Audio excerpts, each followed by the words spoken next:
এই ইবাদত করার জন্য এখন আল্লাহর কোটি কোটি বান্দা অপেক্ষমান, সারা পৃথিবীর কোটি কোটি বান্দা অপেক্ষা করতেছে, আল্লাহ যদি যেতে পারতাম। আর লাখ লাখ বান্দা অলরেডি উপস্থিত হয়েছে, হইতেছে, হবে। আল্লাহর ঘরের আশেপাশে তারা এখন অবস্থানরত আছে। এটা হলো হজ করা। হজ করতে টাকাও লাগে, শরীরও লাগে। এই ইবাদতটাকে বলা হয় আর্থিক এবং শারীরিক ইবাদত। বলেন তো, আর্থিক শারীরিক ইবাদতের নাম কি? হজ করা। আচ্ছা, মুসলিম শরীফের বর্ণনা 1337 নম্বর হাদিস, 1373 নম্বর হাদিসও আছে, 1372 নম্বর হাদিসও আছে। রাসূলুল্লাহ সাল্লাল্লাহু আলাইহি সাল্লাম বলেন, আইয়ুহান নাস, হে লোক সকল, কদ ফুরিদ আলাইকুম, তোমাদের উপর ফরজ করা হয়েছে আল হাজ্জু, হজ করা, ফাহুজ্জু, তোমরা হজ করো। অন্য জায়গায় নবী বলছেন, ইন্নাল্লাহা কাতাবা আলাইকুমুল হাজ্জা ফাহুজ্জু, আল্লাহ তোমাদের উপর হজ ফরজ করেছেন, তোমরা হজ করো। সূরা আলী ইমরানের 97 নম্বর আয়াতে আল্লাহ বলেন, ওয়ালিল্লাহি আলান নাসি হিজ্জুল বাইতি মান ইসতাতাআ ইলাইহি সাবিলা, যে ব্যক্তি কাবায় যাইতে সক্ষম, সেখানে গিয়ে আবার দেশে ফিরে আসতে সক্ষম, এই পরিমাণ অতিরিক্ত টাকা যার কাছে আছে, ওই মানুষগুলার জন্য আলান নাস, তাদের উপর ফরজ, লিল্লাহ, আল্লাহকে খুশি করার জন্য হজ করা তাদের উপর ফরজ। অনেক মানুষের উপর হজ ফরজ হয়েছে। অনেক ব্যবসায়ী আপনারা চিনেন যাদের উপর হজ ফরজ করে না, মেয়েটার বিয়ে দিয়ে নি, আরও 10টা দোকান একটু একটু একটু আমি দাঁড়ায় নি, হুজুর এরপরে যাবো। উনি কিন্তু অলরেডি দাঁড়াইতে পারে নাই, দোকান আছে 20টা, এখনও দাঁড়াইতে হবে, এরপর উনি হজে যাবে। হাদিসে কুদসি শোনেন, তাদেরকে হাদিসটা আপনারা শোনায়া দিবেন। আল্লাহ পাক রব্বুল আলামিন হাদিসে কুদসির মধ্যে বলেন, ইন্না আবদান সাহহাতু লাহু জিসমা, কোন বান্দার শরীর আমি সুস্থ রাখলাম, ওয়া ওয়াসসাতু আলাইহি ফিল মাঈশা, তাকে আমি প্রশস্ততা দান করলাম রিজিকের ক্ষেত্রে। কোনো ব্যক্তির শরীর সুস্থ রাখলাম, রিজিক দিয়ে তাকে প্রশস্ত রিজিকের মালিক বানায়া দিলাম, হজে যাওয়ার মতো তাকে সামর্থ্য দান করলাম। এমন অবস্থায় তামজি আলাইহি খামসাতু আওয়াম, এমন অবস্থায় 5 বছর অতিবাহিত হয়ে গেছে। লা ইয়াফিদু ইলাইয়া, এই বেটা আমার ঘরে আসে না হজ করার জন্য। লা মাহরুম, আল্লাহ বলেন সে হতভাগা, সে বঞ্চিত। আমি যার শরীর সুস্থ রাখলাম, যাকে আমি টাকা পয়সা দিলাম, এইভাবে তার উপর 5 বছর অতিবাহিত হয়ে গেছে। লোকটা এখনো আমার কাছে উপস্থিত হওয়ার জন্য আসে, আমার কাছে আইসা উপস্থিতি, আমার কাছে আইসা লাব্বাইক বলে নাই, আমার দরবারে আইসা উপস্থিত হয় নাই, আমার ঘরের সামনে আসে নাই। এরকম কয় বছর হয়ে গেছে? 5 বছর তার উপর হজ ফরজ। 1 বছর হয়েছে, যায় না। আরেক বছর, যায় না। আবার হজ ফরজ, যায় না। আবার হজ ফরজ, যায় না। আবার হজ ফরজ, যায় না। এরকম 5 বছর হয়ে গেছে। আল্লাহ বলেন লা মাহরুম, এটা হতভাগা, এটা বঞ্চিত। যাদের উপর হজ ফরজ, আল্লাহ তাদেরকে হজ করার তৌফিক দান করে। হজে বিলম্ব করলে মুসিবত আছে। কি মুসিবত? চলেন একটা হাদিস শুনে নেই। ইবনে মাজাহ হাদিসের কিতাব 2883 নম্বর হাদিস, 2883 এই হাদিসের মধ্যে আছে, ক্বালা রাসূলুল্লাহ সাল্লাল্লাহু আলাইহি ওয়াসাল্লাম, মান আরাদাল হাজ্জা ফালইয়াতাআজ্জাল, যে ব্যক্তি হজের নিয়ত করে সে যেন তাড়াতাড়ি হজ করে। কেন? ফাইন্নাহু ক্বাদ ইয়ামরাদুল মারিদ, কেননা কখনো কখনো মানুষ অসুস্থ হয়ে যায়। ওয়া তাদিল্লুদ দাল্লাহ, কখনো কখনো হজে যাওয়ার যে বাহনটা, ওই বাহন হারিয়ে যায়, ওই বাহনের ত্রুটি এসে যায়, তাই যেতে পারে না। ওয়া তারিদুল হাজা, কখনো কখনো প্রয়োজন উপস্থিত হয়ে যায়, ওই প্রয়োজন আসার পর তখন আর হজে যাইতে পারে না। অনেক অসংখ্য মানুষ আছে যারা হজের টাকা জমাইছিল, হজে যাবে, হঠাৎ করোনা এসে গেছে। করোনার সময় আত্মীয় স্বজন বিপদে পড়ছে, মায়া লাগছে, আত্মীয় স্বজনদেরকে টাকা দিছে, হজের টাকাটা বাধ্য হয়ে সেখানে দিয়ে দিছে। কি করবে এখন? আত্মীয় স্বজনও না খায়া মরতেছে, তো তাদেরকে টাকা দিছে। তো নবী না বলছে প্রয়োজন কখন আসবে তুমি জানো না, কেন তুমি হজে গেল না? প্রয়োজন এসে যেতে পারে। তাহলে নবীজি বলেন, যারা হজের নিয়ত করেছে ফালইয়াতাআজ্জাল, তাড়াতাড়ি যেন হজ করে। ফাইন্নাহু ক্বাদ ইয়ামরাদুল মারিদ, কখনো কখনো এই লোকটা অসুস্থ হয়ে যেতে পারে। ওয়া তারিদুল হাজা, এমন প্রয়োজন তার সামনে চলে আসতে পারে যেই প্রয়োজনের কারণে তার আর হজে যাওয়া হবে না। তাই হজের নিয়ত করলে তাড়াতাড়ি যেন হজ করে। আব্দুল্লাহ ইবনে আব্বাস রাদিয়াল্লাহু তাআলা আনহুমার বর্ণনা, তিনি বলেন, তাআজ্জালু ইলাল হাজ্জি ইয়ানি আল ফরিদা, তোমরা তাড়াতাড়ি হজ করো, অর্থাৎ ফরজ হজ। কেন? ফাইন্না আহাদাকুম লা ইয়াদরি মা ইয়ারিদু লাহু, তোমাদের কেউ জানে না তার সামনে কখন প্রয়োজন উপস্থিত হয়ে যায়। হজ জীবনে একবার ফরজ, বলেন কয়বার? একবার ফরজ। যাদের উপর হজ ফরজ হয় তাদের উপর জীবনে একবার হজ ফরজ। আবু দাউদের বর্ণনা 1721 নম্বর হাদিস, নবীর এক সাহাবী নাম আকরা ইবনে হাবেস রাদিয়াল্লাহু তাআলা সাআলান নবী সাল্লাল্লাহু আলাইহি ওয়াসাল্লাম, নবীর এই সাহাবী নবীকে প্রশ্ন করলেন, আল হাজ্জু ফি কুল্লি সানাতিন আও মাররাতান ওয়াহিদা, ইয়া রাসূলুল্লাহ হজ কি প্রতি বছর ফরজ নাকি একবার? রাসূলুল্লাহ সাল্লাল্লাহু আলাইহি সাল্লাম বললেন, বাল মাররাতান ওয়াহিদা, বরং হজ একবার ফরজ। হজ কয়বার ফরজ? একবার। সহিহ মুসলিমের বর্ণনা, নবী হজের কথা বলার পর এক সাহাবী দাঁড়ায় প্রশ্ন করলেন, আকুল্লা আমিন ইয়া রাসূলুল্লাহ, ওগো আল্লাহর রাসূল সাল্লাল্লাহু আলাইহি সাল্লাম হজ কি প্রতি বছর ফরজ? এই কথাটা বলার পর ফাসাকাতা, নবী চুপ রইলেন, হাত্তা ক্বালাহা সালাসা, লোকটা এই প্রশ্ন 3 বার করলেন, ইয়া রাসূলুল্লাহ সাল্লাল্লাহু আলাইহি সাল্লাম হজ কি প্রতি বছর ফরজ? নবী চুপ রইলেন। অবশেষে নবী বললেন, লাউ কুলতু নাম লা ওয়াজাবাত ওয়ালা মাসতাতাতুম, আমি যদি বলতাম যে হ্যাঁ, তাহলে তোমাদের উপর প্রতি বছর হজ ফরজ হয়ে যেত আর তোমরা এটা করতে পারতা না। তোমরা আমারে বেশি প্রশ্ন করবা না, জারুনি মা তারাকতুকুম, আমি যা বলি এর উপর তোমরা আমল করবা, বেশি প্রশ্ন করবা না তোমরা। মনে রাখবা, ফাইন্নামা হালাকা মান কানা ক্বাবলাকুম বিকাসরাতি সুআলিহিম ওয়া ইখতিলাফিহিম আলা আমবিয়াইহিম, তোমাদের পূর্ববর্তীরা বেশি প্রশ্ন করার কারণে ধ্বংস হয়ে গেছে, নবীদের সাথে বেশি মতভেদ করার কারণে ধ্বংস হয়ে গেছে। তো রাসূলুল্লাহ সাল্লাল্লাহু আলাইহি সাল্লাম বললেন হজ একবার ফরজ, তো খালি প্রশ্ন করে হুজুর প্রতি বছর? নবী চুপ রইলেন। নবী বলেন, আমি যদি বলতাম হ্যাঁ, তাহলে সামর্থ্যবানদের জন্য প্রতি বছর হজ ফরজ হয়ে যেত আর এটা করতে পারতো না। আপনাদের আত্মীয় স্বজন যাদের উপর হজ ফরজ আপনি জানেন, তাদেরকে বুঝান তারা যেন হজ করে। অনেক ব্যবসায়ী আছে আপনি চিনেন জানেন, তিনি হজ করতেছে না, আপনি তাদেরকে বুঝান তারা যেন হজ করে। আল্লাহ তৌফিক দান করেন। আব্দুল্লাহ ইবনে ওমর রাদিয়াল্লাহু তাআলা আনহুমার বর্ণনা, তিনি বলেন, ক্বালা রাসূলুল্লাহ সাল্লাল্লাহু আলাইহি ওয়াসাল্লাম ইসতামতিউ বিহাদাল বাইত ফাকাদ হুদিমা মাররাতাইন ওয়া ইউরফাউ ফিস সালিসা। রাসূলুল্লাহ সাল্লাল্লাহু আলাইহি সাল্লাম বলেন, হজ উমরার মাধ্যমে তোমরা এই ঘর দ্বারা উপকৃত হও, কাবা ঘর দ্বারা। এই কাবা আগে 2 বার ধ্বংস করা হয়েছে, মনে রাখবা, ইউরফাউ ফিস সালিসা, তৃতীয়বার ধ্বংসের পর কাবা কিন্তু একবারে উঠিয়ে নেওয়া হবে, তখন আর কিন্তু এই কাবা দ্বারা উপকৃত হওয়ার সুযোগ আর পাবা না। আবু দাউদের বর্ণনা 1729 নম্বর হাদিস, আমাদের দেশেও আছে অনেক মানুষ, ওনারা হজে যায় না। কেন? ওনারা সন্ন্যাসী, এজন্য হজে যাবে না। আমি হজে যাব না, মানুষ দেখবে, এজন্য হজে যায় না। সন্ন্যাসী, এই জাতীয় সন্ন্যাসগিরির স্থান ইসলামে নাই। মুসনাদে আহমদের হাদিসের মধ্যে আছে যে হজে না যাওয়াটা সন্ন্যাসগিরি না, হজে না গিয়ে সন্ন্যাসগিরি করা, এটা ইসলাম সমর্থন করে না। আমাদের দেশেও এমন লোক আছে যার লাখ লাখ ভক্ত আছে, যিনি হজে যায় না এই কারণে যে হজে গেলে ছবি তুলতে হবে, তাই হজে যায় না।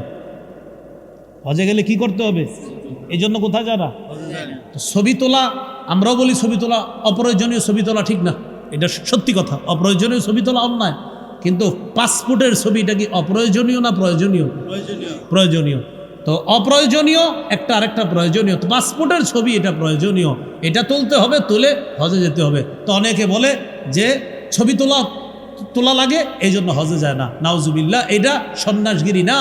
ইসলামের বিধান ফরজ, হজ নামক এই বিধানের বিপরীতে নিজেরে যদি আপনি মনে করেন যে আমার সামর্থ্য থাকার পরেও আপনি হজে যাচ্ছেন না আর না যাওয়াটাকে সন্ন্যাসগিরি মনে করেন, এটা নিঃসন্দেহে পথভ্রষ্টতা আর মূর্খতা ছাড়া আর কিছু না। এটা পথভ্রষ্টতা। কেন? রাসূলুল্লাহ সাল্লাল্লাহু আলাইহি সাল্লাম বলেন, লা সরুরতা ফিল ইসলাম, ইসলামে সন্ন্যাসবাদী, এই জাতীয় সন্ন্যাসবাদী করা যাবে না। হজ না করে সন্ন্যাসগিরি করবেন, এটা যাবে না।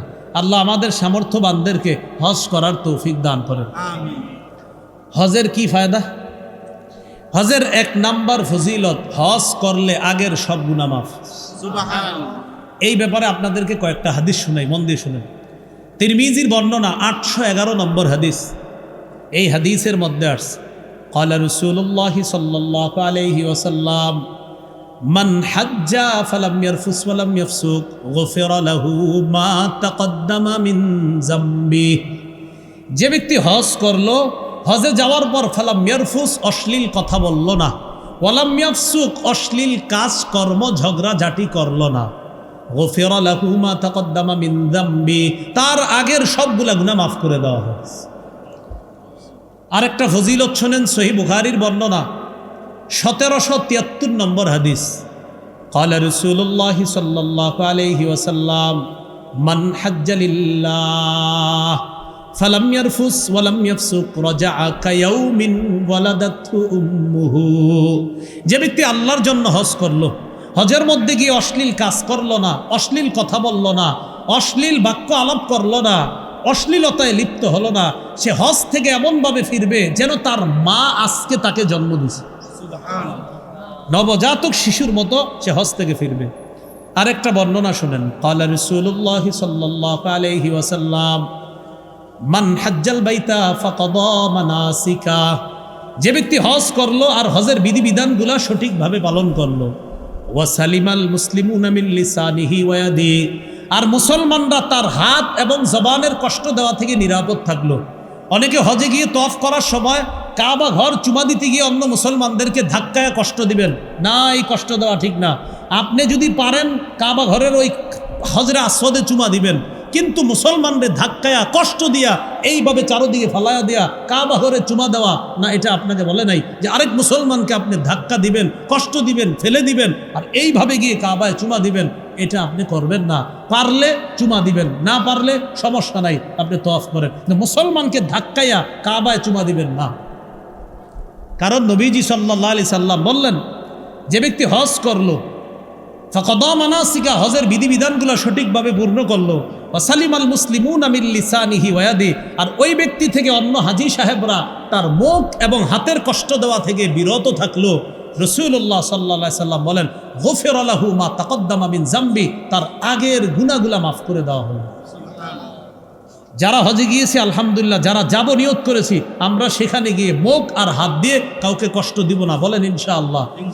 তাহলে যদি পারি হজরে আসওয়াদে চুমা দিব, চেষ্টা করব চুমা দেওয়ার, কিন্তু এর মানে এই না আমার আশেপাশের হাজিদেরকে ধাক্কায়া আমি ফেলে দিলাম, তাদেরকে কষ্ট দিয়ে গিয়ে আমি চুমা দিলাম, এটা করব না। ঠিক আছে তো ইনশাআল্লাহ?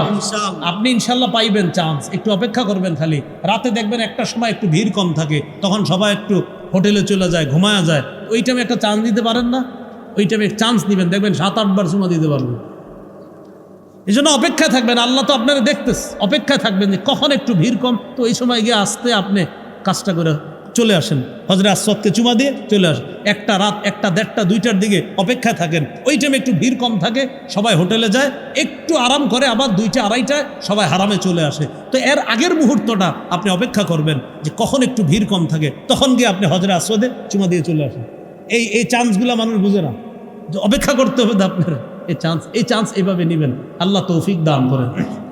তাহলে কি শিখলাম? হজে গিয়ে কাউকে কষ্ট দেওয়া যাবে না, মুখ দিও না, হাত দিও না, তাহলে আমার আগের গুনাহগুলা মাফ করে দেওয়া হবে। সহিহ মুসলিমের বর্ণনা 121 নম্বর হাদিস, মাদ্রাসার পাঠ্যপুস্তক অনুসারে এই হাদিসের মধ্যে আসছে রসুলের সাহাবী আমর ইবনুল আস মুমূর্ষ অবস্থায় খুব পেরেশানির মধ্যে আছে। তখন তাকে বলা হলো, আমা আলিমতা ইয়া আমরু আন্নাল ইসলাম ইয়াহদিমু মা কানা ক্বাবলা, আমর তুমি কি জানো না ইসলাম আগের গুনাহগুলা মিটায়া দেয়, ওয়া আন্নাল হিজরাতা তাহদিমু মা কানা ক্বাবলাহা, হিজরত আগের গুনাহগুলা মিটায়া দেয়, ওয়া আন্নাল হাজ্জা ইয়াহদিমু মা কানা ক্বাবলাহু, আর হজ আগের গুনাহগুলা ধ্বংস করে দেয়, ধুয়ে মুছে সাফ করে দেয়। তাহলে হজের ফজিলত জানলাম। 2 নম্বর হজ্জে মাবরুরের ফজিলত, বলেন কোন হজ? এতক্ষণ জানলাম শুধু হজ, এখন হজ্জে মাবরুর। আল্লাহ আমাদের সকলকে, আমরা যারা হজ করার নিয়ত করেছি, আমাদেরকে যেন আল্লাহ হজ্জে মাবরুর নসিব করে, আমিন। সহিহ বুখারীর বর্ণনা 1373 নম্বর হাদিসের মধ্যে আসছে, রাসূলুল্লাহ সাল্লাল্লাহু আলাইহি সাল্লাম বলেন, আল হাজ্জু ওয়াল উমরা কাফফারাতুল লিমা বাইনাহুমা, হজ এবং উমরা, আল উমরাতু ইলাল উমরাতি কাফফারাতুল লিমা বাইনাহুমা, এক উমরার মাঝে আরেক উমরা, 2 উমরার মধ্যবর্তী গুনাহগুলা পরবর্তী উমরাটা ওই গুনার কাফফারা হয়ে যায় মাঝখানে। এরপরে রাসূল সাল্লাল্লাহু আলাইহি সাল্লাম বলেন, ওয়াল হাজ্জুল মাবরুর লাইসা লাহু জাযাউন ইল্লাল জান্নাহ, হজ্জে মাবরুরের প্রতিদান একমাত্র আল্লাহর জান্নাত। সুবহানাল্লাহ। সহিহ বুখারীর 1520 1521 এই হাদিসগুলোর মধ্যে হজ সম্পর্কে লম্বা আলোচনা। তিরমিজির বর্ণনা 810 নম্বর হাদিস। এই হাদিসের মধ্যে আসছে রাসূলুল্লাহ সাল্লাল্লাহু আলাইহি সাল্লাম বলেন, তাবিউ বাইনাল হাজ্জি ওয়াল উমরাহ, তোমরা একই সফরে হজ এবং উমরা একটার পর আরেকটা আদায় করো, মানে একই সফরে হজ উমরা পরপর আদায় করো তোমরা। এরপরে নবী বলেন, ফাইন্নাহুমা ইয়ানফিয়ানিল ফাকরা ওয়াদ দুনুবা কামা ইয়ানফিল কিরু খাবাসাল হাদিদ ওয়াদ যাহাবি ওয়াল ফিদ্দা, কামারের হাপর, লোহা, স্বর্ণ, রূপার ময়লাগুলা যেমন দূর করে দেয়, হজ এবং উমরা মানুষের দারিদ্রতা এবং গুনাহগুলাকে ধুয়ে মুছে সাফ করে দেয়। হজ করলে কি টাকা খরচ হয় কিনা? আরে হজ করলে টাকা খরচ হয় না, কিন্তু হজ করলে টাকা খরচ হয়, নবী কয় দারিদ্রতা দূর হয়। হজ করলে টাকা খরচ হয়, নবী কি কয় দারিদ্রতা দূর হয়। ইয়াকিন করতে হবে নবীর কথা। হজ করলে 7 লাখ খরচ হইতেছে, নবী কয় তোমার দারিদ্রতা দূর হবে, আমি নবী বলছি হজ করলে দারিদ্রতা দূর হবে। তো রাসূল সাল্লাল্লাহু আলাইহি সাল্লাম বলেন, হজ এবং উমরা দারিদ্রতা গুনাহকে এমনভাবে মিটিয়ে দেয় যেমনিভাবে কামারের হাপর, লোহা, স্বর্ণ, রূপার ময়লাগুলাকে যেমন দূর করে দেয়, হজ উমরা গুনাহ এবং দারিদ্রতা এইভাবে দূর করে দেয়, ধুয়ে মুছে সাফ করে দেয়। আল্লাহ আমাদেরকে হজ করার তৌফিক দান করেন। এক হাদিসের মধ্যে আল্লাহ রাসূল সাল্লাল্লাহু আলাইহি সাল্লাম বলেন, লাইসা লিল হাজ্জাতিল মাবরুরাহ সাওয়াবুন ইল্লাল জান্নাহ, হজ্জে মাবরুরের সওয়াব একমাত্র আল্লাহর জান্নাত। আরেক হাদিসের মধ্যে রাসূল সাল্লাল্লাহু আলাইহি সাল্লামকে জিজ্ঞাসা করা হলো, সুইলা রাসূলুল্লাহ সাল্লাল্লাহু আলাইহি সাল্লাম আইয়ুল আমালি আফজল, ইয়া রাসূলুল্লাহ কোন আমল সবচাইতে শ্রেষ্ঠ? নবী বললেন, ঈমানুন বিল্লাহি ওয়া রাসূলি, আল্লাহর প্রতি ঈমান আনা, রাসূলের প্রতি ঈমান আনা সবচেয়ে শ্রেষ্ঠ আমল। সুম্মাল জিহাদ, এরপর জিহাদ করা সবচেয়ে শ্রেষ্ঠ আমল। সুম্মা হাজ্জাতুন বাররাতুন তাফদুলু সাইরাল আমাল কামা বাইনা মাতলি'আশ শামসি ইলা মাগরিবিহা। রাসূলুল্লাহ সাল্লাল্লাহু আলাইহি সাল্লাম বলেন, 1 নাম্বার ঈমান, 2 নাম্বার জিহাদ, 3 নাম্বার হজ্জে মাবরুর। হজ্জে মাবরুর কি জিনিস জানো? দুনিয়ার পূর্ব পশ্চিম যেমন দূরত্ব, অন্য আমলগুলার তুলনায় হজ্জে মাবরুরের তেমন দূরত্ব। হজ্জে মাবরুর আল্লাহর কাছে এতটাই ফজিলতপূর্ণ। আল্লাহ আমাদের সকলকে হজ্জে মাবরুর নসিব করেন। এবার আলোচনা শুনেন, হজ্জে মাবরুর সর্বোত্তম ইবাদত। সহিহ বুখারীর বর্ণনা 26 নম্বর হাদিস। এই হাদিসের মধ্যে আসছে, সুইলা রাসূলুল্লাহ সাল্লাল্লাহু আলাইহি সাল্লাম আইয়ুল আমালি আফজল, নবীকে জিজ্ঞাসা করা হলো কোন আমল সবচেয়ে শ্রেষ্ঠ? নবী বললেন, ঈমানুন বিল্লাহি ওয়া রাসূলি, আল্লাহর উপর বিশ্বাস করা, রাসূলের প্রতি বিশ্বাস করা। কিলা সুম্মা মাজা, এরপর কোনটা? নবী বললেন, আল জিহাদু ফি সাবিলিল্লাহ, আল্লাহর রাস্তায় জিহাদ করা। কিলা সুম্মা মাজা, জিজ্ঞাসা হলো এরপর কোনটা? নবীজি বললেন, হজ্জুন মাবরুর, হজ্জে মাবরুর আদায় করা, এটা হলো সবচাইতে শ্রেষ্ঠ। মা বোনরা যারা ওয়াজ শুনতেছেন মনে রাখবেন, হজ্জে মাবরুর যদি কোনো নারীকে আল্লাহ নসিব করে, ওই নারীকে জিহাদের সওয়াব আল্লাহ দান করেন। সহিহ বুখারীর বর্ণনা 1520 নম্বর হাদিস। আম্মাজান আয়েশা সিদ্দিকা রাদিয়াল্লাহু তাআলা আনহা বললেন, নারল জিহাদ আফজলাল আমল, হুজুর জিহাদকে আমরা শ্রেষ্ঠ আমল মনে করি, আফালা নুজাহিদু, আমরা কি জিহাদ করব না? নবীজি বললেন, না তোমরা জিহাদ করবা না। নারীকে বললেন, তাহলে ওয়ালাকিন্না আফজলাল জিহাদ হজ্জুন মাবরুর, তোমাদের শ্রেষ্ঠ জিহাদ হলো হজ্জে মাবরুর করা। নারীরা যদি তোমরা হজ্জে মাবরুর আদায় করতে পারো, তোমাদের হজ যদি মাবরুর হিসাবে আল্লাহ কবুল করেন, ওই নারীকে জিহাদের সওয়াব আল্লাহ দান করেন। তাহলে কোনো নারী হজ করা, তাকে হজের সওয়াবও দিবে আল্লাহ তাআলা, আবার জিহাদের সওয়াবও আল্লাহ দান করবে। এক হাদিসে রাসূল সাল্লাল্লাহু আলাইহি সাল্লাম বলেন, জিহাদুল কাবীরি ওয়াদ দাঈফি ওয়াল মারআ আল হজ্জ ওয়াল উমরা, বৃদ্ধ মানুষের জিহাদ, দুর্বলের জিহাদ, নারীর জিহাদ হলো হজ করা, উমরা করা। বৃদ্ধ মানুষের জিহাদ হজ করা, উমরা করা। দুর্বল মানুষের জিহাদ হজ করা, উমরা করা। নারীর জিহাদ হজ করা, উমরা করা। একটা মজার হাদিস শুনে আপনাদেরকে।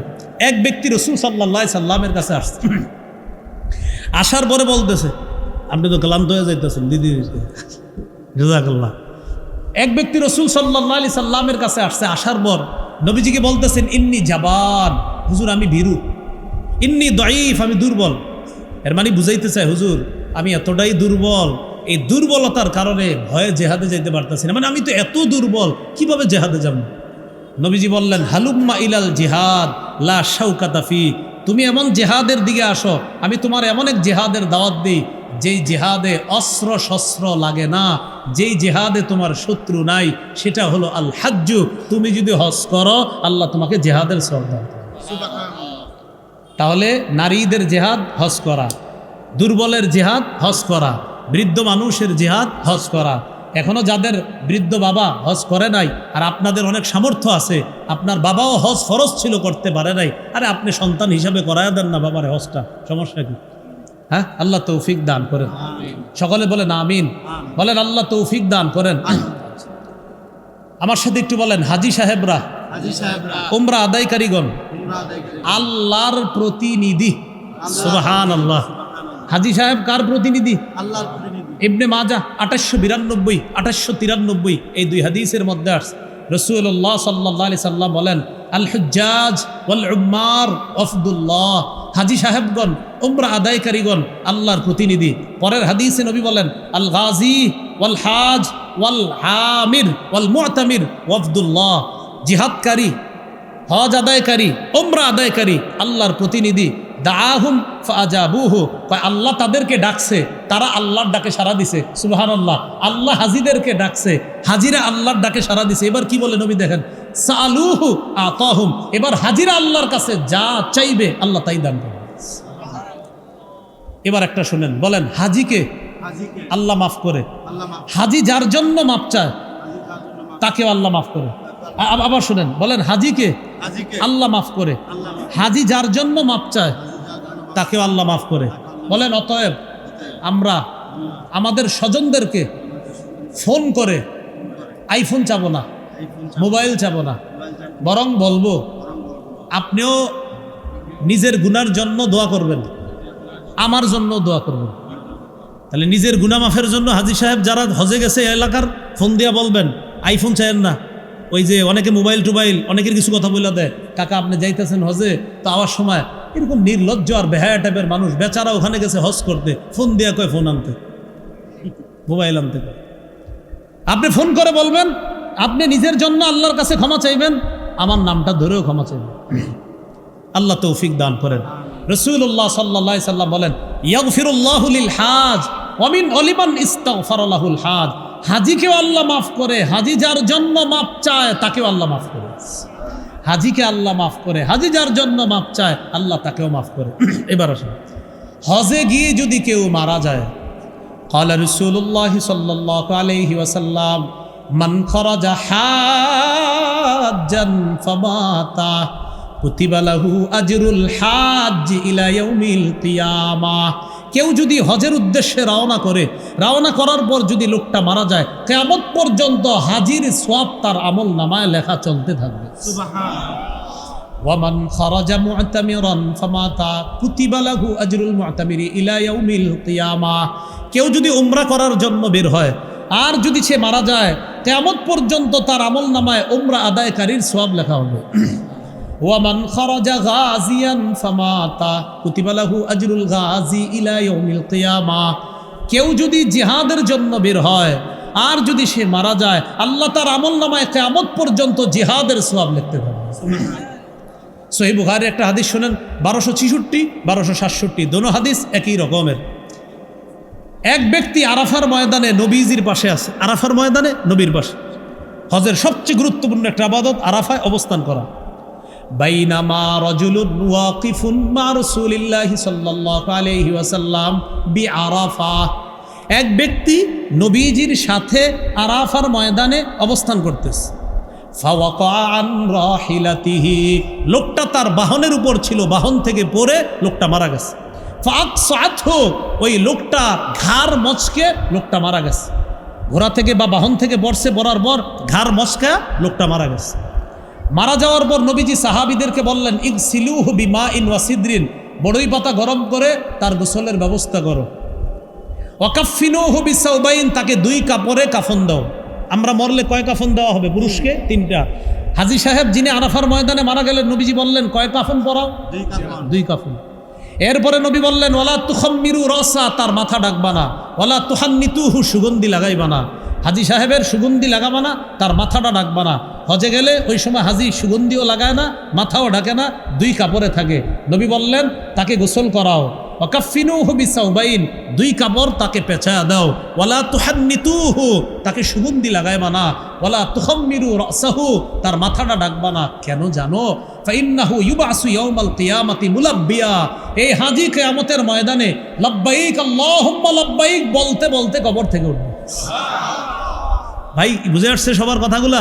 তাহলে হজে গিয়ে মারা গেলে লাভ না লস? এই জন্য হজে যাদের সামর্থ্য আছে আল্লাহ যাওয়ার তৌফিক দান করেন। হজে গিয়ে তালবিয়া পাঠ করা, লাব্বাইক আল্লাহুম্মা লাব্বাইক লাব্বাইক লা শারীকা লাকা লাব্বাইক ইন্নাল হামদা ওয়ান নি'মাতা লাকা ওয়াল মুলক লা শারীকা লাক, আছে না এরকম? এই তালবিয়া যদি কেউ পাঠ করে হজে গিয়ে যদি কোনো মুসলমান তালবিয়া পাঠ করে, তিরমিজির 810 নম্বর হাদিস, তিরমিজির 827 নম্বর হাদিস, তিরমিজির 828 নম্বর হাদিস, তিরমিজির 829 নম্বর হাদিস, প্রায় একই ব্যাপারে হাদিসগুলা, 827, 828, 829। রাসূলুল্লাহ সাল্লাল্লাহু আলাইহি সাল্লাম বলেন মা মিন মুসলিমিন ইউলাব্বি ইল্লা লাব্বা মান আন ইয়ামিনিহি ওয়া আন শিমালিহি মিন হাজারিন আও শাজারিন আও ওয়াবারিন। কোনো হাজি সাহেব যখন লাব্বাইক আল্লাহুম্মা লাব্বাইক পড়ে, তার আশেপাশের যত পাথর, যত গাছপালা, যত মাটি আছে, জমিন আছে, সবাই তার সাথে লাব্বাইক বলতে থাকে। সবাই তার সাথে কি বলতে থাকে? লাব্বাইক বলতে থাকে। হজে গেলে টাকা খরচ হয়নি? আরে হয়তো এই টাকা খরচ যে হইতেছে আপনার, আবার সেখানে গেলে ঘামাবে শরীর, আহারে গরম, এই গরমের মধ্যে আপনি কষ্ট করতেছেন। রাসূলুল্লাহ সাল্লাল্লাহু আলাইহি সাল্লাম আম্মাজান আয়েশাকে বললেন ইন্নালাকি মিনাল আজরি আলা কদরি নাসাবিকি ওয়া নাফাকাতিকি। আয়েশা, যেই পরিমাণ টাকা খরচ হইছে আর যেই পরিমাণ কষ্ট হইতেছে ওই পরিমাণ প্রতিদানও আল্লাহ দান করবে। সুবহানাল্লাহ। তাহলে টাকা খরচ যেই পরিমাণ প্রতিদানও হবে, আবার কষ্ট হইতেছে প্রতিদানও হবে।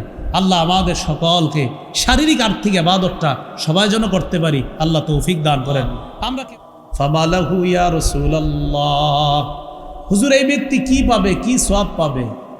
নবী জবাব দিলেন লা শাইআ লাহু, সে কিছুই পাবে না। আআদাহা সালাস মাররাত, তিনবার নবীকে প্রশ্নটা করা হলো আবার, হুজুর কিছুই পাবে না? নবীজি তিনবার বললেন লা শাইআ লাহু লা শাইআ লাহু লা শাইআ লা, সে কিছুই পাবে না, সে কিছুই পাবে না, সে কিছুই পাবে না। হাদিসের শেষে নবী বলেন ইন্নাল্লাহা লা ইয়াকবালু মিনাল আমাল ইল্লা মা কানা লাহু খালিসা ওয়াবতুগিয়া বিহি ওয়াজহু। আল্লাহ ততক্ষণ পর্যন্ত আমল কবুল করেন না যতক্ষণ আমলটা আল্লাহর জন্য খাঁটিভাবে না হবে এবং আল্লাহকে খুশি করার জন্য না হবে। আল্লাহ আমাদের সকল ইবাদতগুলা, বিশেষ করে সামনে কুরবানি নামক ইবাদতটা যেন একমাত্র আল্লাহকে খুশি করার জন্য করতে পারি, আল্লাহ তৌফিক দান করেন। ইখলাসের দ্বিতীয় উপকার, ইখলাসের সাথে কাজ করলে ওই কাজের প্রতিদান আল্লাহর পক্ষ থেকে দেওয়া হয়। এমনকি বিবির মুখে যদি কেউ ইখলাসের সাথে খাবারের লোকমা উঠায় দেয়, তাকেও আল্লাহ সওয়াব দান করেন। সহিহ বুখারীর 56 নম্বর হাদিস, সাদ ইবনে আবি ওয়াক্কাস রাদিয়াল্লাহু তাআলা আনহুকে রাসূলুল্লাহ সাল্লাল্লাহু আলাইহি সাল্লাম বলেন ইন্নাকা লান তুনফিকা নাফাকাতান তাবতাগী বিহা ওয়াজহাল্লাহ ইল্লা উজিরতা আলাইহা হাত্তা মা তাজআলু ফি ফামি ইমরাআতিক। তুমি যতক্ষণ পর্যন্ত আল্লাহকে খুশি করার জন্য দান সদকা করবা, ততক্ষণ তোমাকে ওই দানের প্রতিদান আল্লাহর পক্ষ থেকে দেওয়া হবে। এমন কি, সবাই বলেন এমন কি, তুমি যদি তোমার বিবির মুখে যা উঠিয়ে দাও, খাবার উঠিয়ে দাও, ইখলাসের সাথে যদি আমলটা করো, এটারও প্রতিদান আল্লাহ দান করবে।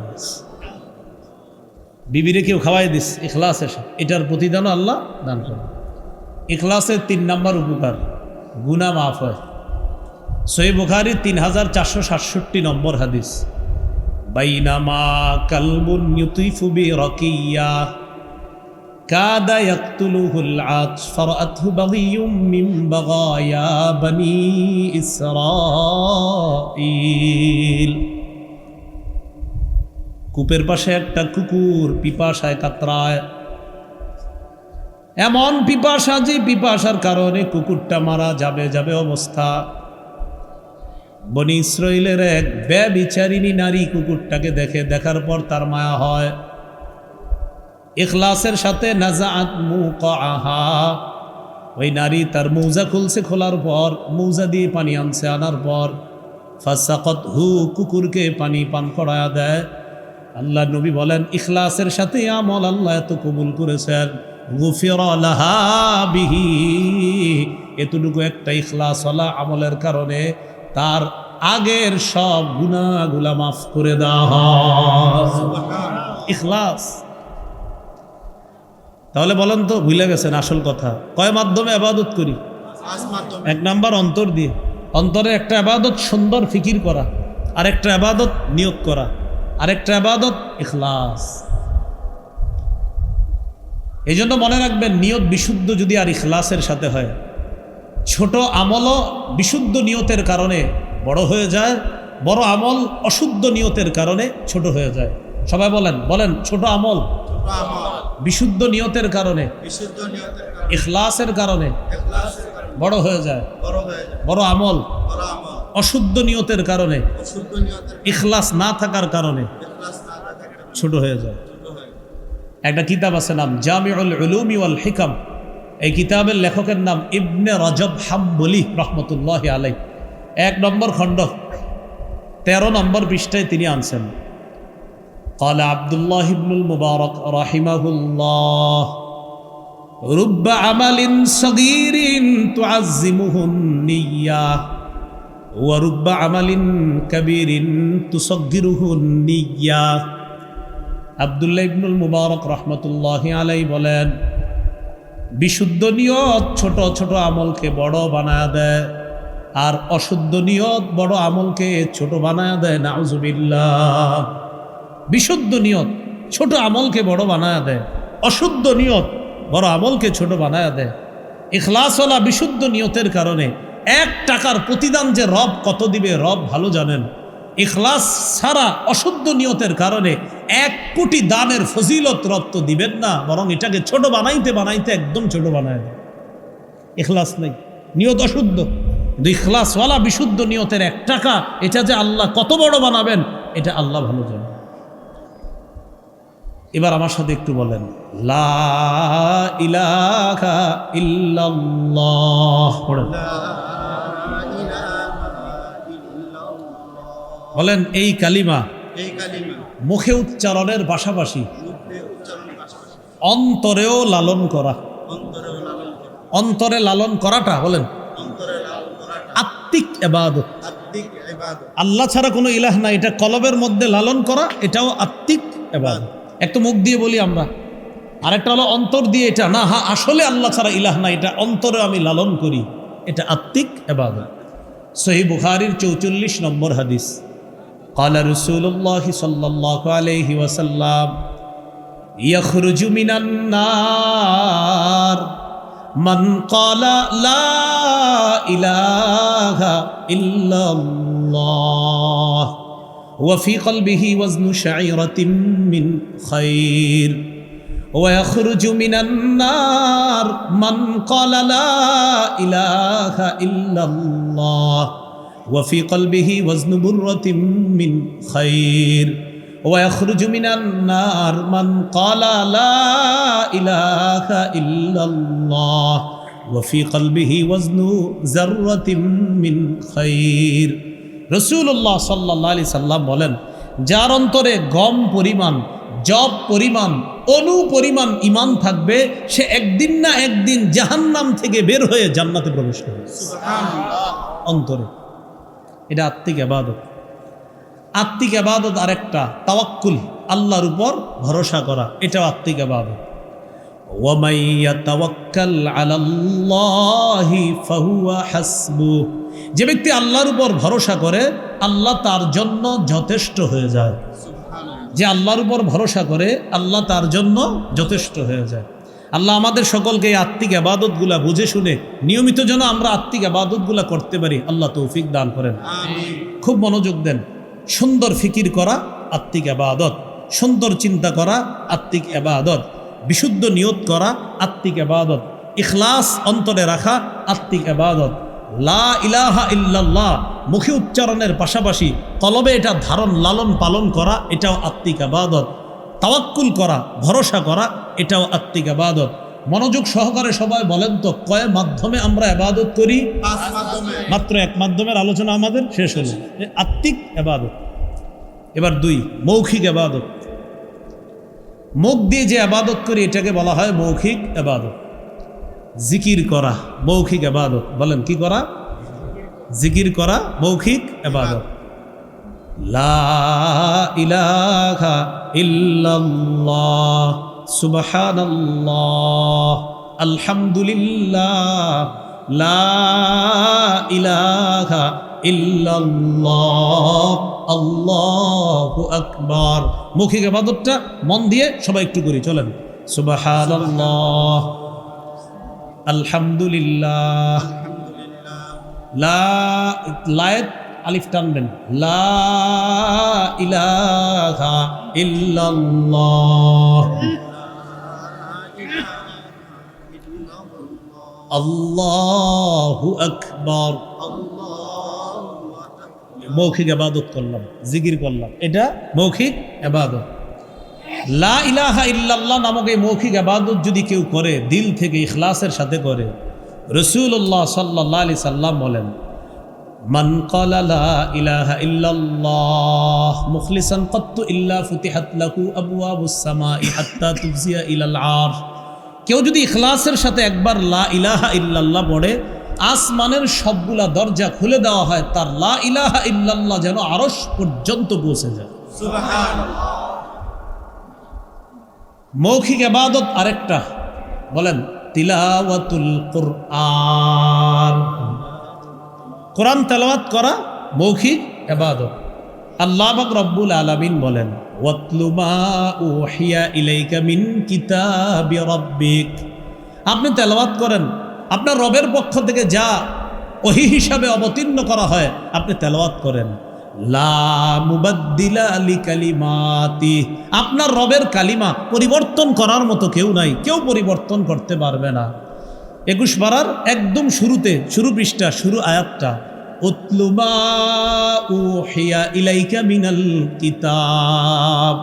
কিতাবের যা আপনাকে ওহী হিসাবে দেওয়া হয় তা আপনি তেলাওয়াত করেন। আল্লাহ আমাদের সকলকে বেশি বেশি কোরআন তেলাওয়াত করার তৌফিক দান করেন। আমিন। তিরমিজির বর্ণনা 2910 নম্বর হাদিস, 2910 নম্বর হাদিস, ক্বালা রাসূলুল্লাহ সাল্লাল্লাহু আলাইহি ওয়াসাল্লাম, মান ক্বারাআ হারফাম মিন কিতাবিল্লাহ ফালাহু বিহি হাসানা ওয়া ফি রিওয়ায়া ফালাহু হাসানা ওয়াল হাসানাতু বিআশরি আমসালিহা। রাসূলুল্লাহ সাল্লাল্লাহু আলাইহি সাল্লাম বলেন, কেউ যদি কোরআনের একটি অক্ষর উচ্চারণ করে, আল্লাহ তার আমলনামায় 10টি নেকি লিপিবদ্ধ করে দেয়। তার আমলনামায় 10টি নেকি লেখা হয়। নবী বলেন, আলিফ লাম মিম পুরাটা একটা অক্ষর, আমি এমনটা বলছি না। লা আকুলু আলিফ লাম মিম হারফুন। আলিফ লাম মিম পুরাটা একটা অক্ষর এমনটা বলছি না। ওয়ালাকিন আলিফুন হারফুন ওয়া লামুন হারফুন ওয়া মিমুন হারফুন। আলিফ একটা অক্ষর, লাম একটা অক্ষর, মিম একটা অক্ষর। আলিফ লাম মিম কোন উম্মত পড়লো, আমল নামায় 30টা নেকি লিপিবদ্ধ হয়ে যায়। সুবহানাল্লাহ। পড়েন আলহামদু আলহামদু আলহামদু আলহামদু আলহামদু আলহামদু। হামজা লাম জবর আল, হামজা লাম জবর আল, হামিম জবর হাম, হামিম জবর হাম, দাল পেশ দু, দাল পেশ। বক্তব্যে হুজুর পড়ায়নি 50 সওয়াব। কয়টা সওয়াব? আমরা সবাই 200 সওয়াব পাইছি। কয়শো? 200। কারণ আমরা 4 বার পড়ছি। আলহামদু হামজা লাম হা মিম দাল 5 অক্ষর, তা আমরা সবাই পড়ছি 4 বার, তাহলে 4 50 কত? 200। তার একটু বলেন, বলেন আলহামদু আলহামদু 250, আলহামদু আলহামদু 300। তাহলে মক্তবে যে হুজুর পড়ায় আর আপনার যে সন্তান পড়ে, লাভ না লস? লাভ। হ্যাঁ, আল্লাহ আমাদেরকে এই শিক্ষার প্রতি আরো গুরুত্ব আরোপ করার তৌফিক দান করেন। সহিহ বুখারীর বর্ণনা 5011 নম্বর হাদিস। এই হাদিসের বর্ণনাকারী বারা ইবনে আজিব রাদিয়াল্লাহু তাআলা আন, তিনি বলেন, কানা রাজুলুন ইয়াকরাউ সূরাতাল কাহফি, এক ব্যক্তি সূরা কাহফ তেলাওয়াত করতেছিলেন। সূরা কাহফ পড়েননি জুমার দিন? জি, তো হুজুররা কইছে খালি, আর তো কেউ কয় না। হ্যাঁ, সূরা কাহফ আলেম ছাড়া অন্যরা পড়েন কে কে দেখি? মাশাআল্লাহ, বারাকাল্লাহ, মাশাআল্লাহ। ইনশাআল্লাহ পড়বেন কারা? সবচেয়ে বড় উপকার, দাজ্জালের ফিতনা থেকে আল্লাহ আপনাকে হেফাজত করবেন। এটা কেন পড়বেন না? জুমার দিন পড়ে ফেললেন। হাফেজ যারা আছেন আপনাদের তো 15-20 মিনিট লাগবে না, 15 মিনিট সর্বোচ্চ 15 মিনিট লাগবে। তো আপনি তো মসজিদে যাইতে যাইতে পড়ে ফেলতে পারেন হাফেজ সাহেবরা। তাহলে সূরাতুল কাহফটা মা বোনদেরকেও বলবেন পড়তে জুমার দিন, আপনারাও পড়বেন। জুমার আগে আগে আপনি বাস যখন 10টার দিকে গোসল করে, সাধারণত আমাদের দেশের মুসলমানরা 10টার দিকে গোসল করে রেডি হয় আস্তে আস্তে, তো আপনি 10টা বাজে গোসল করে আগে আগে মসজিদে চলে যান। ইমাম সাহেব মিম্বরে বসে 12টা 25 বা 15-তে বসে, তো এর আগে আপনি মসজিদে বৈশা দুখুলুল মসজিদ পড়লেন, পড়ার পর এরপরে যদি নফল নামাজ পড়তে মন চায় কিছু পড়লেন, আর যদি না আমি পড়বো না, তো বসে বসে সূরা কাহফটা তেলাওয়াত করেন। এরপর খতিব সাহেব আসবে, উনি বয়ান করবে, তারপর আপনি বয়ানে মনোযোগ দিলেন। তা আপনারা গুরুত্ব দিয়ে আমলটা করেন, আল্লাহ তৌফিক দান করেন। মা বোনদেরকেও বলবেন তারাও যেন জুমার দিনে আমলটা করে। আল্লাহ নারী পুরুষ সকলকে তৌফিক দান করেন। তাহলে সবচেয়ে বড় লাভ কি? দাজ্জালের ফিতনা থেকে আল্লাহ হেফাজত করে। এক ব্যক্তি সূরা কাহফ তেলাওয়াত করতেছে, সহিহ বুখারীর 5011 নম্বর হাদিস শোনাচ্ছে। তো যখন তেলাওয়াত করতেছে, ওয়া ইলা জানিবিহি হিসানুন মারবুতুন বিশাতামাইন, তার পাশে একটা ঘোড়া বাঁধা 2টা রশি দিয়ে, যিনি তেলাওয়াত করতেছে। ফাতাগাশাতহু সাহাবা, আকাশের মেঘ এটারে ছায়া দিতেছে, মানে আকাশের মেঘের মতো একটা আইসা এরকম ছায়া দিতেছে। ফাজাআলা ইয়ানফিরু, ঘোড়া লাফানো শুরু করছে। সাহাবী অবাক হয়ে গেলেন। ফালাম্মা আসবাহা আতান নবী সাল্লাল্লাহু আলাইহি ওয়াসাল্লাম ওয়া যাকারা যালিকা লা, সকাল যখন হয় আল্লাহ নবীর কাছে যাওয়ার পর নবীকে পুরা ব্যাপারটা বলেন। নবীজি বললেন, তিলকাস সাকিনাতু তানাজ্জালাত বিল কুরআন, তুমি যেটা দেখলা রাতের বেলা, এটা হলো আল্লাহর পক্ষ থেকে প্রশান্তি। তুমি কোরআন তেলাওয়াত করার কারণে এই তেলাওয়াত, এই প্রশান্তি দুনিয়াতে নিয়ে এসেছে। সুবহানাল্লাহ। মৌখিক ইবাদত কোরআন তেলাওয়াত করা। আল্লাহ আমাদের সকলকে ইবাদত করার তৌফিক দান করেন। আমিন। দোয়া করা মৌখিক ইবাদত, আল্লাহ মাফ করে দেন, আল্লাহ আমারে বাঁচান, আল্লাহ বিপদ থেকে বাঁচান, আল্লাহ আমারে রিজিক দেন, আল্লাহ মেয়েটার বিয়ে হচ্ছে না, বিয়ের ব্যবস্থা করেন, এটা মৌখিক ইবাদত। আবু দাউদের বর্ণনা 1479 নম্বর হাদিস, 1479। قال رسول الله صلى الله عليه وسلم الدعاء هو العبادة, রাসূলুল্লাহ সাল্লাল্লাহু আলাইহি সাল্লাম বলেন, দোয়া করাটাই ইবাদত, দোয়া করাটাই ইবাদত। সুবহানাল্লাহ, দোয়া করাটাই ইবাদত। তাহলে দোয়া করব তো ইনশাআল্লাহ। সূরা আনআমের 55 নম্বর আয়াতে আল্লাহ বলেন, উদউ রাব্বাকুম তাদাররুআন ওয়া খুফিয়া, তোমরা তোমাদের রবকে ডাকো, তাদাররুআ বিনীতভাবে, বিনয়ের সাথে, ওয়া খুফিয়া চুপিসারে। 1-2টায় ঘুম ভাঙা গেছে, অজু লাগবে না, হাতটা উঠায় বলেন, আল্লাহ আমি তো পেরেশানিতে আছি মাবুদ, আমার বিবিও জানে না, সন্তানরাও জানে না, দুনিয়ার কেউ জানে না, সবার দরজা বন্ধ হয়ে গেছে, আল্লাহ আপনার দরজাটা তো বন্ধ হয় নাই, আমার এই পেরেশানি থেকে আপনি উদ্ধার করেন। চুপিসারে এইভাবে আল্লাহরে বলেন। আল্লাহ আমাদের সকলকে দোয়া করার তৌফিক দান করেন। আমিন। এটা কি ইবাদত? মৌখিক ইবাদত। ইবাদত কয় মাধ্যমে করি? 5 মাধ্যমে। 3 নাম্বার শারীরিক ইবাদত, যে ইবাদত আমরা শরীর দিয়ে করি, যেমন নামাজ। যেমন কি? নামাজ। সূরা হজের 77-78 নম্বর আয়াতে আল্লাহ বলেন, ইয়া আইয়ুহাল্লাযীনা আমানুরকাউ ওয়াসজুদু ওয়া'বুদু রাব্বাকুম ওয়াফআলুল খায়রা লাআল্লাকুম তুফলিহুন। হে ঈমানদারগণ, ইরকাউ, তোমরা রুকু করো, ওয়াসজুদু, সেজদা করো, ওয়া'বুদু রাব্বাকুম, তোমরা তোমাদের রবের ইবাদত করো, ওয়াফআলুল খায়র, ভালো কাজ করো, লাআল্লাকুম তুফলিহুন, যাতে তোমরা সফলকাম হও। ক্বালা রাসূলুল্লাহ সাল্লাল্লাহু আলাইহি ওয়াসাল্লাম লাউ আন্না নাহরান বিবাবি আহাদিকুম ইয়াগতাসিলু ফীহি কুল্লা ইয়াউমিন 5 মাররাত ফাহাল ইয়াবকা মিন দারানিহি শাই। নবী বলেন, তোমাদের কারো বাড়ির সামনে একটা পুকুর আছে, এই পুকুরে ওই ব্যক্তি দৈনিক 5 বার গোসল করে। আচ্ছা বলো তো তোমরা, তার শরীরে কি কোনো ময়লা থাকবে? আপনারা বলেন তো। নবীজি বলেন, তার শরীরে কি কোনো ময়লা থাকবে? তো সাহাবীরা জবাব দিছে, লা ইয়াবকা মিন দারানিহি শাই। হুজুর, তার শরীরে কোনো ময়লা থাকবে না। নবীজি সাল্লাল্লাহু আলাইহি সাল্লাম বললেন, ফাযালিকা মিসলুস সালাওয়াতিল খামস আহু বিহিন্নাল খাতায়া। এইভাবে 5 ওয়াক্ত নামাজ যদি কেউ পড়ে, 5 বার গোসল করলে যেমন তার শরীরে কোনো ময়লা অবশিষ্ট থাকে না, 5 ওয়াক্ত নামাজ যদি কোনো বান্দা পড়ে, আল্লাহ তার গুনাহগুলা ধুয়ে মুছে সাফ করে দেয়। সুবহানাল্লাহ। আল্লাহ আমাদের সকলকে শারীরিক ইবাদত করার তৌফিক দান করেন। 4 নাম্বার, আর্থিক ইবাদত, যেটা সম্পদ দিয়ে করি, যাকাত দেওয়া, সদকা করা, বিধবা অসহায় এতিমদের সহযোগিতা করা। সহিহ বুখারীর 5353 নম্বর হাদিস। ক্বালা রাসূলুল্লাহ সাল্লাল্লাহু আলাইহি ওয়াসাল্লাম আস-সাঈ আলাল আরমিলাতি ওয়াল মিসকিনি কাল মুজাহিদি ফি সাবিলিল্লাহ। কেউ যদি কোনো বিধবা অথবা এতিম মিসকিন অসহায়ের পিছনে সহযোগিতা করার চেষ্টা চালায়, অর্থের মাধ্যমে হোক, যেভাবে হোক সহযোগিতা করার চেষ্টা চালায়, আল্লাহর রাস্তায় জিহাদ করলে যে সওয়াব, ওই মুজাহিদের মতো সওয়াব আল্লাহ তাকে দান করবে। যাকাত দেওয়া আর্থিক ইবাদত, সদকা করা আর্থিক ইবাদত। সহিহ বুখারীর বর্ণনা, ক্বালা রাসূলুল্লাহ সাল্লাল্লাহু আলাইহি ওয়াসাল্লাম মান আতাহুল্লাহু মালা ফালাম ইউআদ্দি যাকাতা মুথিলা লাহু ইয়াউমাল কিয়ামাতি শুজাআন আকরা। যে ব্যক্তিকে আল্লাহ টাকা পয়সা দান করেছে, যাকাতের যোগ্য হয়েছে উনি, কিন্তু যাকাত দেয় নাই, কিয়ামতের ময়দানে এই যাকাত যোগ্য সম্পদ যতটুকুর যাকাত দেন নাই, এটা 20 দর সাপে রূপান্তরিত হবে।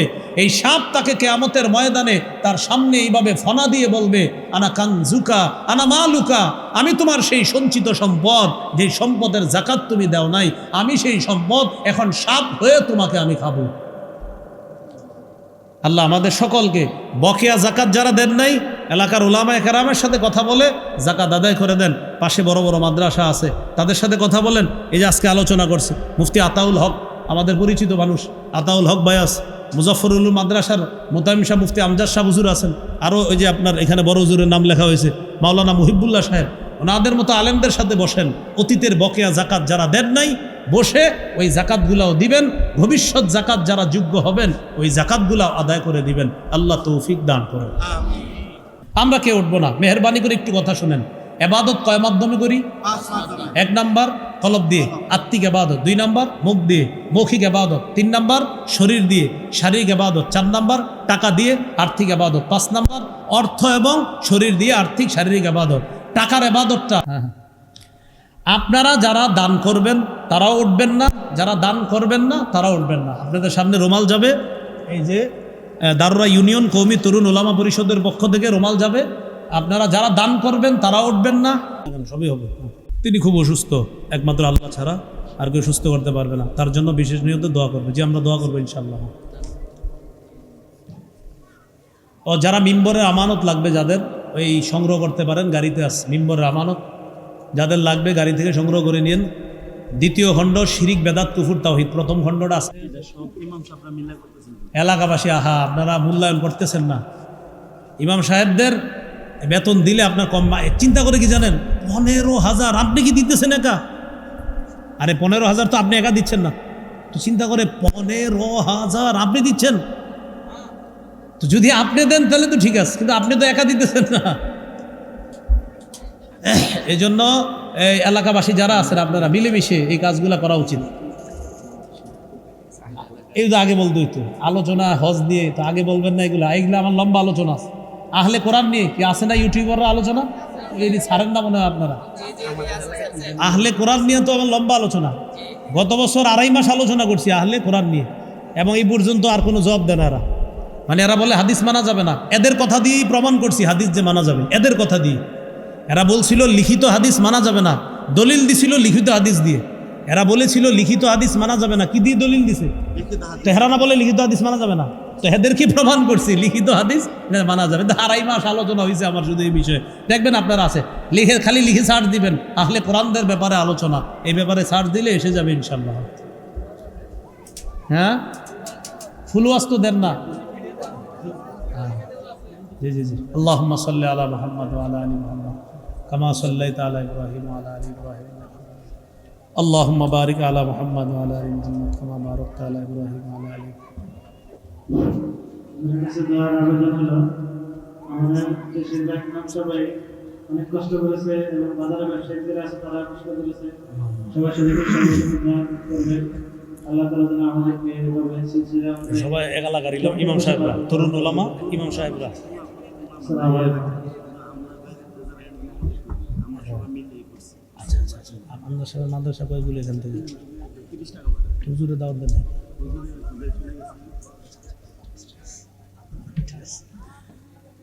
হ্যাঁ হ্যাঁ, কিছু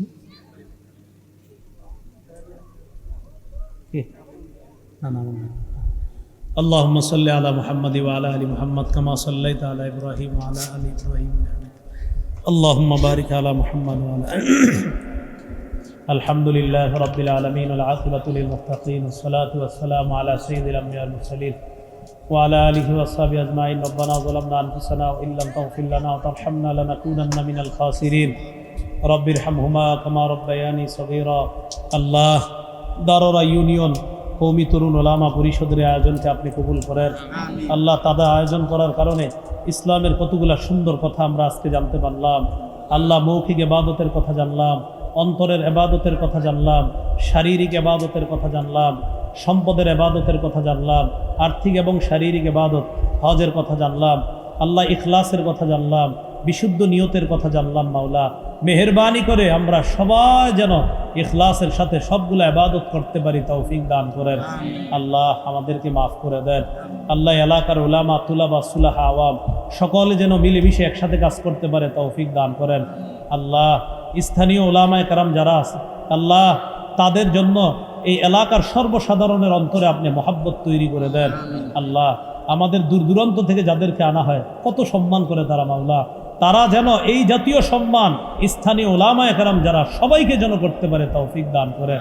আল্লাহ এখানে সাদা দাড়িওয়ালা, আল্লাহ কালো দাড়িওয়ালা আছে, আল্লাহ যুবকরা আছে, মাওলা নিঃসন্দেহে অনেক বুজুর্গ ব্যক্তি আছে যাদেরকে আপনি অনেক পছন্দ করেন। আল্লাহ ওই মানুষগুলোর দিকে তাকায় আমাদের দোয়া আপনি কবুল করে নেন।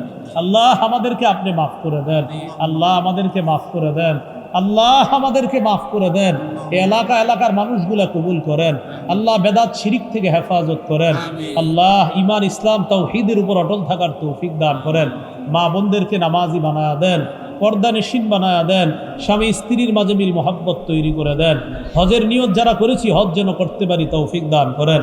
সামর্থ্যবান হওয়ার পরেও যারা এখনো হজের নিয়ত করে নাই সকলকে নিয়ত করার তৌফিক দান করেন এবং সকলকে হজ যে মবরুর নসিব দান করেন। আল্লাহ আমাদের দোয়া আপনি কবুল করেন। আল্লাহ আমাদেরকে আপনি মাফ করে দেন। আল্লাহ আমাদেরকে মাফ করে দেন। মনের নেক আশাগুলো আপনি পুরা করেন। আল্লাহ ঢাকার উদ্দেশ্যে রওনা করবো, মাওলা সহি সালেমে নিরাপদে গন্তব্যে পৌঁছায় দিন। আল্লাহ আল্লাহ আমাদের দোয়া আপনি কবুল করেন। আল্লাহ আমাদের দোয়া আপনি কবুল করেন। আল্লাহ আমাদের দোয়া আপনি কবুল করেন।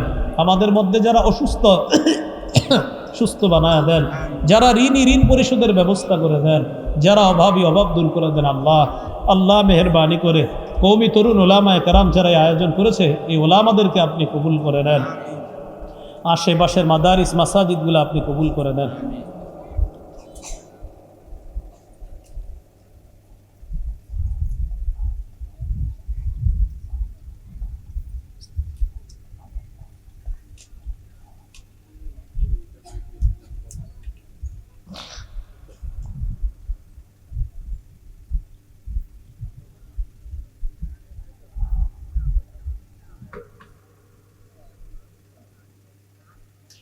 ربنا تقبل منا إنك أنت السميع العليم